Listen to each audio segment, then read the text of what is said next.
Hey everyone, it's the Calcio Bros once again, and we are back after a long, I would say, couple months absence, school again. But I'm here to talk about the European draws, what happened, and what can we expect in the next rounds.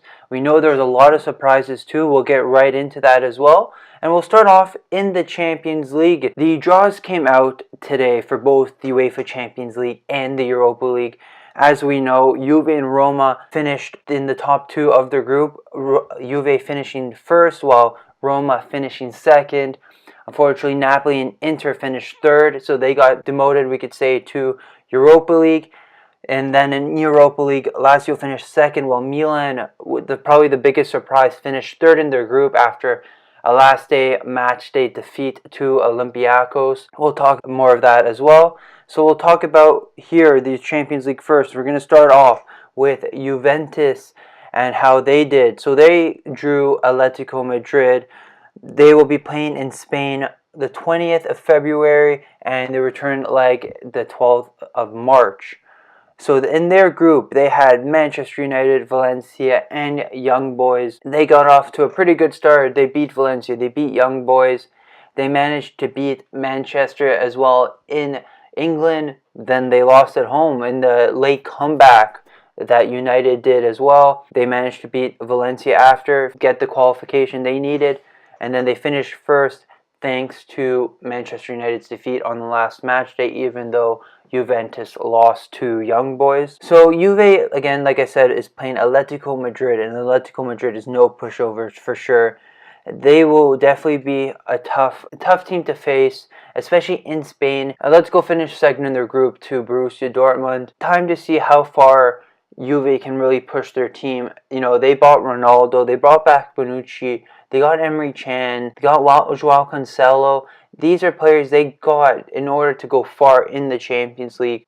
I guess this will be the true test to see how well they can fare against some of these other big teams, Manchester United are a big team, but they haven't been the greatest in a while too. So we know with Mourinho this year, they've been up and down. So yes, they did beat them in England, but again, they lost in Turin. Especially Juve playing the first game away, getting the away goals are going to be important. Getting the result done in Spain will be important because anything can happen in Turin when Madrid comes back. You have to get something good, bringing it back to Italy. And honestly, Ronaldo returns to Madrid again. It's not Real Madrid, but he is returning to Madrid to face, I guess, the derby rivals from his former side. So let's see how he fares against a team that he has scored against before in the past.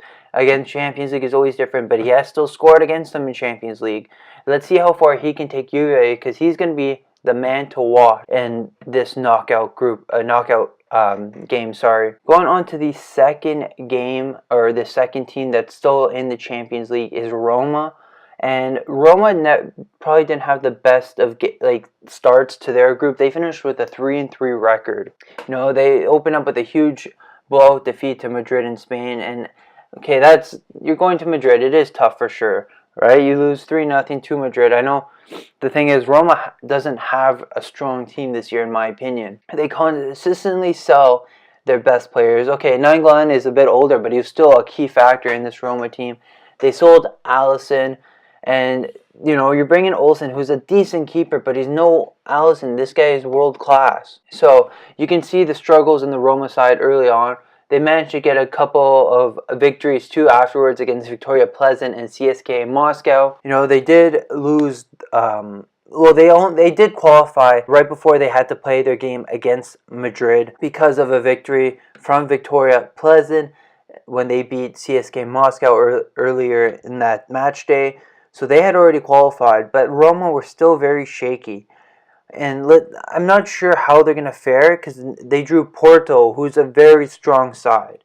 Iker Casillas, not letting up in his age as well. He's been fantastic for the Portuguese side. And they aren't going to be pushovers. And Roma will host them on February 12th. Then they will head to Portugal on March 6th. I'm not sure what to say because especially in Serie A, they have been struggling.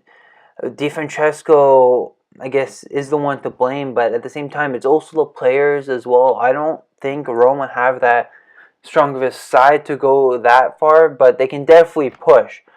They did show a lot of surprises last year, after they did lose Salah. He did have a wondrous year at Liverpool right after he left, but still, Roma did push far. They did make it all the way to the semifinals after even eliminating Barca in that surprise fashion.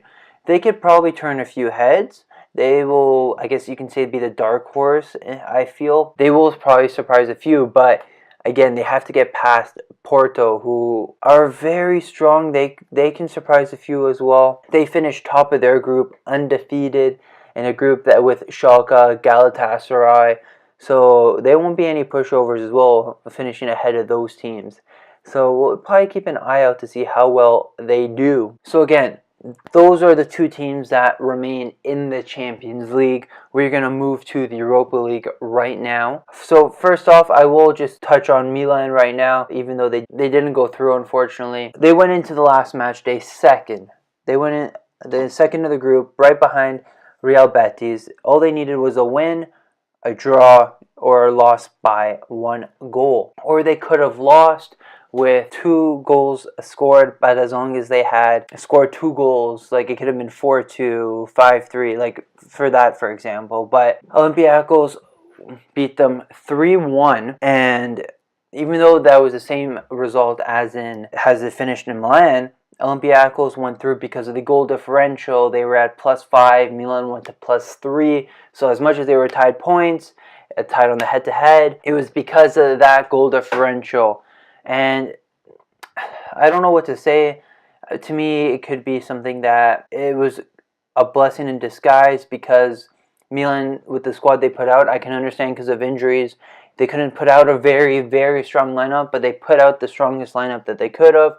They didn't seem like they were good enough to go through in that game. Gattuso can't take much blame for this. I know everyone does like to blame Gattuso for most of the results. He may not be a masterclass tactician, but he does know how to handle his team in most situations. The only thing I can say about the game against Olympiacos was maybe the sub of Laxalt for Cutrone instead of Çalhanoğlu, especially that they were chasing a goal. I know he wanted to defend the 2-1 lead, but at the same time, it just didn't happen. I know Olympiacos were awarded an iffy penalty, which was very, very debatable. It was very hard to say, and I just don't know what to say. Congrats to Olympiacos, but Milan really need to now push for that 4th spot, considering they don't have any midweek games to worry about compared to some of the other teams.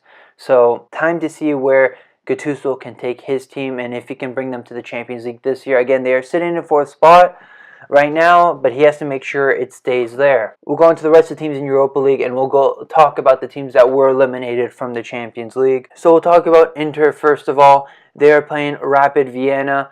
And again, for all Europa League games, this is the round of 32, not the round of 16. So they will play all games on Valentine's Day, so February 14th, and their return leg the week after, the 21st of February. And then after the next day after that, the 22nd, I believe they'll have the draws for the round of 16. Then they'll sort of play every week with the Champions League. So again, Rapid Vienna versus Inter, it's going to be a game that Inter, want to win for sure. They weren't looking at getting eliminated. Their group definitely was a bit tough. They had Barca, Tottenham, and PSV. It was basically the last 2 match days that got to Inter. They did manage a draw against Barca at the San Siro on match day 4, which was a good result. They did lose in Spain, but they managed to get a decent result. But it was the game against Tottenham that really got to them, because Tottenham beat them 1-0, so that means Tottenham would win the head-to-head if it came down to it. Inter, all they needed was a win or a draw, as long as if Inter drew, Tottenham needed to lose. But Tottenham drew as well. They were both tied points. Not the way Spalletti wanted to go into the Champions League with Inter, especially after they were awaiting the Champions League for so long. Icardi, for sure, he scored in almost every home game. I believe he scored in all 3 home games too, which is incredible for him. It's considering it's also his first year in the Champions League, so I would say he set on fire for Inter for his good debut season, but unfortunately it just wasn't enough. Maybe Inter relied too much on him, and now they really have to get everyone going if they plan on winning this league. They should still take it seriously for sure. Again, they can't play it off like they did against PSV, because that game did cost them as well. Look what happened in Milan. I know I'm going to be referring to Milan. It wasn't the best result. A lot of us don't want to hear that, but that's what happened. You know, they have to take it as serious as they can and go far if they want to get back. If they want to win some kind of silverware this year. Too bad we won't see a derby della Madonnina in the Europa League. The second team eliminated from Champions League was Napoli, and Napoli was a little heartbreaking to see. They got stopped on the last match day to Liverpool, and that Milik miss in the last minute of that game against Liverpool. A big save from Alisson. Kudos to that. But he did shoot it right at him. But still, it was a huge save in the dying minutes, which would have for sure seen Napoli go through. They finished third on tied points with Liverpool. It's mainly because of goal scored, which was the main reason that they went through. They were tied points. They had tied on goal differential. It was just the goal scored. Napoli tied PSG twice. They tied Red Star away too, which did cause them trouble. But I feel it was the late draws against PSG that could have cost them. They had the one game where Di Maria basically scored it in the end in Paris. That could have really helped Napoli, but not what Ancelotti wanted to see. I know Gulam just came back from injury, and he definitely would have made a difference, I feel. Mario Rui isn't the best left back. He just, I don't have words for him. He just not the player that should really be starting for Napoli. Side by side with Koulibaly there. Thank God, I would say Gulam is back, because now at least Ancelotti has a decent left back to play with. Or even Hisai could have played on the left side with Maksimovic on the right. That could have worked much, much better. But I don't know what he was doing there, as much as I know Ancelotti usually knows what he's doing. But that one I just don't agree with. So going on the opponents right here for Napoli, they will be away to Zurich on, again, the first leg, then we'll return to Naples in the second. Zurich finished second in their group, 3 points behind Bayer Leverkusen. I feel Napoli could take this for sure. This is their game to lose. I feel, can bring it to Zurich. They can get a result that's beneficial for them. And I know Ancelotti will take this tournament seriously, because I know last year Sarri didn't. He got them eliminated so he can focus on Serie A, and look what happened there. They lost the race for the Scudetto. So I know Ancelotti for sure will take this competition seriously. He'll definitely rotate the side as he usually has been doing, but he'll still put out a strong lineup that will get the job done. And I do expect Ancelotti to really, really do the best that he can with the squad he has available. And let's see also how Napoli will strengthen themselves in the January market before the game to really go far, to push even for the Scudetto, which still will be hard, I feel. But you know what I mean. He's going to try to strengthen the squad to make it even better to compete against some of these sides. Last but not least, we have Lazio, and they will host Sevilla the first round, and then the second round they will travel to Spain. This was a bit of up and down. They finished second behind Eintracht Frankfurt, who won all their games. Kudos to them. But Lazio, they got good results against Marseille twice, and a victory against Apollon, but then again lost twice to Frankfurt in 9 men the first time, which was disappointing. Then they lost to Apollon and again Frankfurt, but they got the job done earlier on against Marseille, where they qualified. But the game they lost to Apollon. After they lost that and Frankfurt won, they automatically finished second. So there wasn't much to play in the last game. But still, Inzaghi, I feel, needs to get a few things worked out for his teams.